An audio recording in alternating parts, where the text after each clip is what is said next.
que é melhor? Parto normal ou a cesárea? Parto normal não tem risco? Cesariana não tem risco?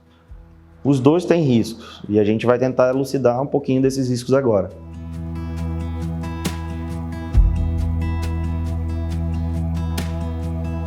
A cesariana, ela foi criada para resolver um problema. Então, antigamente, quando não existia cesariana, qual que era o andar da carruagem?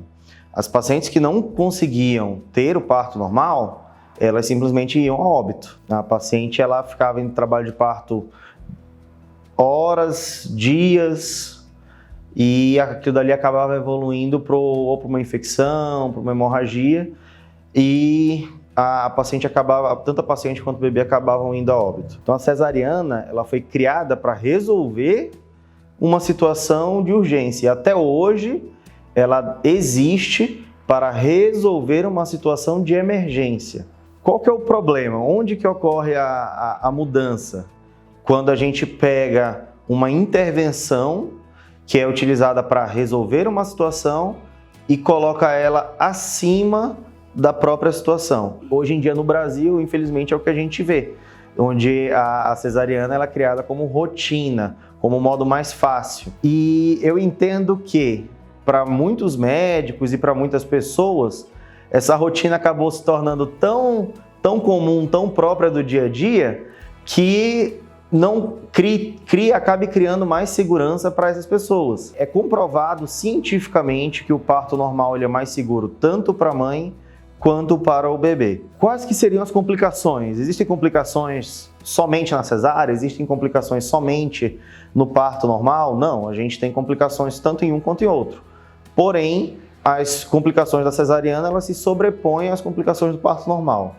Quais que seriam essas complicações? E a gente vai dividir tanto para a mãe quanto para o bebê. Então, para a mãe, a cesariana ela acaba causando uma maior perda sanguínea, logo maior risco de hemorragia, e acabam tendo mais complicações relativas à infecção e principalmente infecção de ferida operatória relacionada ao parto normal. Maior corte acaba ocasionando uma maior dor também, maior período de internação, maior período que a gente fala que a paciente não fica deambulando, ela tem uma maior dificuldade para andar, acaba tendo maiores intervenções, às vezes uma sonda uretral, e aquilo dali favorece risco de infecção. Então, qualquer tipo de intervenção ela vai aumentar os riscos nessa mãe, diferente do parto normal. O parto normal, quando ele é conduzido de maneira o mais natural possível, a gente vai ter uma diminuição desses riscos com relação à cesariana. O paciente tem menor risco de hemorragia, menor risco de infecção, menor dor, e tudo isso daí vai influenciar com relação à mãe. E com relação ao bebê? Com relação ao bebê, quais são os riscos, quais são os benefícios? O bebê nascido de parto normal, ele tem uma imunidade maior, porque ele acaba tendo contato ali com as bactérias da região da vagina, ele acaba criando uma amamentação de uma maneira mais satisfatória, é um bebê que tem menos riscos de infecções respiratórias, então é um bebê que vai ter os benefícios maiores do parto normal com relação à cesariana eletiva. Qual que é o maior problema da cesariana eletiva? A cesariana eletiva é aquela cesariana marcada. O maior problema é que o bebê ele praticamente não sabe que vai nascer. Eu sempre falo para os pacientes que é como se você fosse acordada pela sua mãe, simplesmente você liga a luz, joga uma água na cara e fala, acorda. Então assim, é um bebê que ele está ali no processo dele de maturação e simplesmente ele é retirado daquela situação. Eles podem não ser bebês prematuros, eles não nascem na prematuridade, mas podem ser bebês imaturos, que são bebês que ainda vão ter uma adaptação respiratória mais dificultosa, aumenta o risco de infecção, vão ser bebês que vão ter maiores problemas relacionados à amamentação. Então, o maior problema com relação à cesariana para o bebê seria principalmente a cesariana marcada, aquela fora de hora. Em algum momento eu falei que parto normal não tem risco, cesárea não tem risco? Não. Todos os dois vão ter risco. A gravidez, mesmo você não estando em trabalho de parto, você tem riscos. Mas esses riscos, quando você compara cesariana e um parto normal bem assistido, os riscos da cesariana eles se sobrepõem. E aí, entenda que eu falei, parto normal bem assistido. Qual que é o problema da realidade do Brasil? Que as pessoas comparam, nossa, cesariana nunca dá problema. E parto normal, eu ouço relatos de que tem muitas intercorrências. Porque os partos normais, onde existem maiores intercorrências, são partos normais que não são bem assistidos. São partos naturais que não são bem assistidos pela equipe. E a partir do momento em que você começa a priorizar a cesariana, você faz muito aquela situação, você diminui a prioridade do parto normal. E aí as equipes elas acabam se formando de uma maneira onde a cesariana é super mega bem feita e o parto normal bem assistido ele vai deixando de existir. E é aí que a gente começa a entender por que as intercorrências no parto normal começam a aumentar e as intercorrências cesarianas até diminuem de certa forma. Mas elas ainda existem, mas até diminuem por causa que aquela pessoa que se predispõe a fazer os dois, se predispõe a fazer aquilo, ela está elevando uma em detrimento da outra. Recuperação, ela vai ser uma série de fatores. De quanto tempo foi aquele trabalho de parto, de como que foi realizada a cesariana, de como que está o bebê. Então, uma série de fatores que são envolvidos naquilo dali. Em geral, a recuperação do parto normal ela é melhor. É uma mãe que, o que eu percebo de diferença é que a mãe do parto normal ela acabou de ganhar o bebê, em média 30 minutos ela está tomando banho e comendo. 30 minutos, às vezes até menos, tá? Um parto normal que não teve intercorrência seria mais ou menos isso. A cesariana, a paciente ela vai ficar em média ali 6 horas ainda em jejum, evoluir para uma dieta leve, vai ficar acamada até pelo risco de uma cefaleia pós-RAC, que a gente fala, que é uma dor de cabeça após a RAC. Então ela é mais complicada relacionada só a uma recuperação imediata.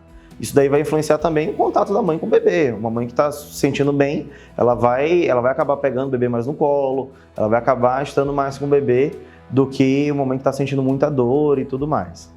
Isso daí é uma situação. Questão de dor. Parto normal, doutor, ganhei o bebê, não vou mais ter dor nunca mais. Não, as pessoas sentem ainda uma cólicazinha, às vezes sentem uma ardência, isso é normal e é muito leve. A maioria dos pacientes são reações muito leves. A cesariana, as dores são mais intensas, a paciente ela demora muito mais para deambular, tem a questão dos gases, né, que ocorre uma distensão abdominal, um pouco por causa da ausência de deambulação, ausência do andar, e um pouco por causa também da reação da anestesia que ela tende a diminuir os movimentos do intestino. Então tudo isso daí, questão de jejum, a paciente tem que estar jejum antes e jejum após, tudo isso daí acaba influenciando, tá? Então a paciente ela acaba tendo mais dor. Eu posso dizer que uma paciente que teve parto normal, ela praticamente não vai sentir nada, entre 2 a 3 dias depois ela já não sente absolutamente nada. Algumas não sentem mais nada desde logo após o nascimento. E a paciente da cesariana, eu vou falar que ela está perto do 100%, mais ou menos 40 dias após. E dizer que ela não vai sentir absolutamente nada, a gente fala que os fios que a gente usa em média demoram 120 dias para serem absorvidos, então ela não vai sentir absolutamente nada em torno de 4 meses após o nascimento. Então essa é uma questão com relação à recuperação que influencia. Quando que a cesariana é indicada efetivamente? A gente tem algumas situações de indicação absoluta, que são raríssimas, mas existem, que é a placenta prévia total, que a gente fala centro total, que é onde o bebê, para ele nascer de parto normal, ele vai ter que ultrapassar a placenta. A placenta ela fica entre a região da vagina, entre o colo do útero e o bebê. E isso é impossível, a gente acaba ocorrendo o óbito. Então, é uma indicação absoluta de cesariana. E a outra é bem peculiar e que a gente fala que os médicos que tentam parto normal é praticamente a única que eles vão se deparar, que é a desproporção cefalopélvica, que é o quê? Durante o trabalho de parto, a gente acaba avaliando que em algum momento acaba não ocorrendo uma progressão. É aquele típico das pacientes que, doutor, eu dilatei até 7 centímetros e depois não tive mais dilatação. Eu evoluí até 5 centímetros e não evolui mais. Isso daí feito por um obstetra bem experiente, que tentou resolver aquilo dali de diversas formas e não conseguiu, a gente considera como uma desproporção cefalopélvica, que é o quê? A cabeça do bebê, ela não se encaixou do jeito que deveria com a pelve da mãe. Isso daí só tem como saber durante o trabalho de parto, nunca antes. Existem algumas contraindicações relativas, e aí entra um mundo de situações onde as pacientes podem ter das mais diferentes causas possíveis. Pacientes com herpes no momento do parto, pacientes com HIV não controlado, pacientes com feto pélvico sendo a primeira gestação. Claro que tem formas de modificar isso daí, mas por isso que eu falo que seriam indicações, acabariam sendo indicações relativas, e dependendo do seu médico, ele consegue resolver aquela situação. Uma das coisas que a gente vê muito é pegar uma indicação relativa e tornar ela absoluta, tipo, olha, eu não tenho como fazer isso porque não dá. E às vezes você usando de algumas intervenções, você consegue fazer aquilo dali, entendeu? Assim como na desproporção, às vezes ocorre a parada ali da dilatação, mas você às vezes com uma intervenção, a ocitocina em alguns casos não é utilizada, e nesse caso poderia ser utilizada, e mudar a conformidade do parto ela conseguir. Então aí que tem que ser bem avaliado. Então de indicação absoluta são só aquelas duas, indicação relativa a gente tem algumas mais. Mas seria basicamente isso. Medo do parto normal. A gente fala que o que causa a maior parte do medo é o desconhecido, tá? É a desinformação, a falta de informação, a falta de consciência e até as experiências negativas que ela acabou ou ouvindo ou vendo durante a vida. Então, basicamente, o maior medo que elas têm é o medo do desconhecido. A maioria dos pacientes relata que tem muito medo da dor. Então, eu tenho medo da dor. Você já teve dor outras vezes? Eu tive. Então, essa dor, ela é muito diferente da que você já teve algum dia. Ela é baseada em hormônios, baseada em toda uma situação onde não geralmente, onde aquilo dali não vai se formar em sofrimento, não vai virar um sofrimento. E sim, a paciente ela tem consciência de que a dor faz parte do processo. Tem muita paciente que chega para mim e fala, doutor, eu tenho medo de não conseguir, porque eu acho que eu não vou ter força. E como eu falei já anteriormente, a força ela é natural, ela é um instinto. E não, senão, só quem conseguiria ter a força do trabalho de parto a gente pega fisiculturista e pugilista e bota para ter o parto normal, vai ser super rápido. Não é isso que acontece, né? Então é muito mais uma questão instintiva do que uma questão de física, de eu tenho muita força, eu tenho pouca força. Eu tive pacientes de 45 quilos que tiveram parto normal, assim como eu tive pacientes que são atletas, têm uma atividade física regular e que acaba não acontecendo ali. O parto normal vai depender da mãe, vai depender do médico e vai depender muito do bebê também, de como que está essa relação entre os três. Outro medo que as pacientes têm são as intervenções. Tem muita paciente que tem medo, quando a gente fala em induzir o parto, já tem medo. Quando a gente fala em ocitocina, tem medo. Quando a gente fala em fórceps, tem medo. Quando a gente fala em vácuo, tem medo. Quando a gente fala em cesariana, também tem medo. Muitas das vezes, muitas pacientes têm experiências ruins com fórceps ou com vácuo, mas às vezes precisou utilizar daquela intervenção para salvar uma vida. Então é uma situação. Precisou, às vezes, tem muita paciente que tem horror à ocitocina. Eu já tive pacientes que falaram assim, doutor, o meu parto progrediu por causa da ocitocina.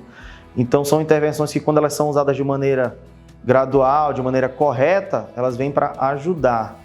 Porém, a assistência médica, a assistência do hospital, ela tem que estar ciente disso. Tem que ser realizada pontualmente e não de maneira rotineira. Quando eu chego com uma paciente aqui no consultório e falo, olha, chegou ao ponto onde a gente tem que induzir o parto, vamos utilizar uma medicação.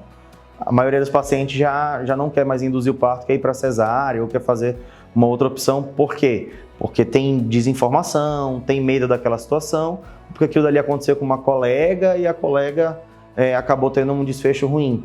E às vezes esse desfecho ruim não foi por causa da intervenção, foi pelo modo como a intervenção foi feita. Então é um dos medos que eu vejo que mais vem aqui que mais é discutido aqui no consultório. Por isso que é importante também o plano de parto, que são as intervenções, os problemas que podem ocorrer antes do trabalho de parto a gente conversar um pouco sobre isso.